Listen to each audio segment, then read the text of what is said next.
দেখেন সাতচুরি জঙ্গল আছে, জঙ্গলের মাঝখান দিয়ে একটা বালুর নদী বয়ে গেছে। দেখেন এটা কিন্তু পুরা একটা গাং, একটা নদী। দেখেন এটা একটা নদী কিন্তু, দেখছেন?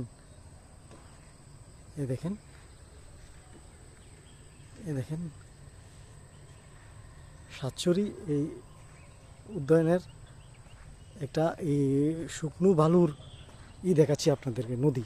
এটা পুরোটাই এমন, আমি অন্তত পক্ষে 3 কিলোমিটার কাছাকাছি গেছি, কিন্তু সবখানে এই অবস্থা, ঠিক বাইলি এইভাবেই। আমি বুঝলাম না, পানির সংখ্যা একবারই নাই, যত বর্ষা হোক পানি বেশি একটা থাকে না, কিন্তু লাস্ট শেষ পর্যায়ে এই অবস্থায় থাকে। দেখেন গাছগুলো ভেঙে গেছে, দেখছেন? সাতচুরি জঙ্গল, জঙ্গল তো জঙ্গলে। দেখেন আমি একটু জুম করে দেখাই, দেখেন বন্য হরিণ, বন ছাগল, শূকর, শেজারু, অজগর, হরিণ এগুলা প্রায় দেখা যায়। আমি এসে হরিণের ফার ছাপ পেয়েছি, শূকরের ফার ছাপও পাইছি, কিন্তু এগুলো দেখি নেই।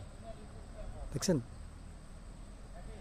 দেখেন সাতছড়ি এই বালি নদীটা দেখেন,